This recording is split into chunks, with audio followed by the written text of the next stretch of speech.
temperature and pressure on solubility. So first of all, solubility refers to the amount of solute in a particular gram of solvent. Generally the solvent is considered to be 100 grams. So we can say that the amount of solute which can be dissolved in 100 grams of solvent refers to the concept on solubility. Now let us discuss what has the effect of temperature and pressure on solubility.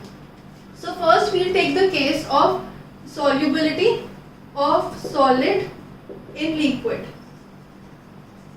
The effect of temperature and pressure when we are mixing a solid in a liquid. Now when we are mixing a solid in a liquid, for example I am mixing salt or sugar, maybe calcium chloride or sodium chloride, all such types are solid. Now whenever a solid is mixed in a liquid, first we will discuss the effect on pressure and then we will discuss the effect of solubility on temperature. Now in the case of pressure, generally it is seen that when we are increasing or decreasing the pressure, there is hardly no change in the concept on solubility. So we can say that hardly no change. So there is no change of solubility whenever the pressure increases or decreases if we are mixing or if we are taking solubility of a solid in a liquid. But in the case of temperature, there is a change. That means whenever the temperature increases, the solubility generally increases. So when the temperature increases,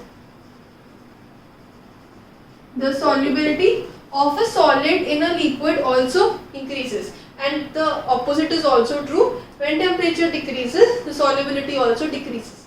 But there are two very important compounds. These two compounds are calcium sulfate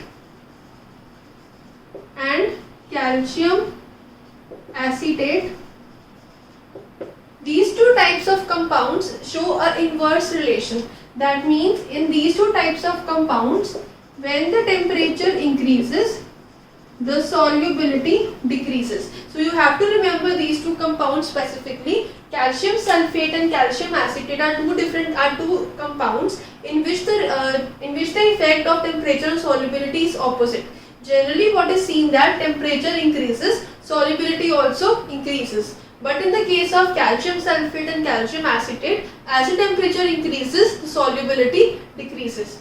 So in the case of solid in a liquid, we can say generally we can say that in endothermic reactions, so those reactions in which the heat is absorbed to do the chemical reaction or the heat is absorbed to form new compounds, in this type of reaction, as the temperature increases, solubility increases.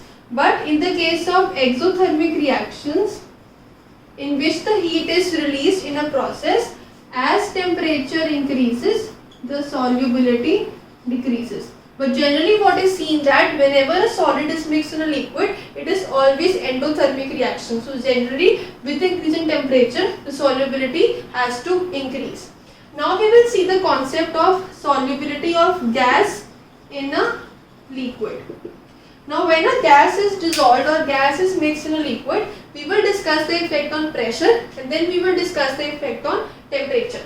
Now in the case of pressure, as the pressure is increased of the gas, the solubility also increases, and the opposite is also correct. As the pressure decreases, the solubility also decreases. That means this pressure has been applied on the gas. So as we apply more pressure on the gas, the solubility of that gas in the liquid increases. But if we decrease the pressure on the gas, the solubility will also decrease. Also, when the temperature is increased, the solubility decreases, and when the temperature is decreased, the solubility increases. So it is a relation of gas in liquid. Earlier we had discussed the relation of solid in the liquid. This was the concept of effect of temperature and pressure on solubility. We have discussed two cases, that is the first on solid in a liquid and then we have discussed in the gas in a liquid. This was the concept on solubility and its effect on pressure and temperature.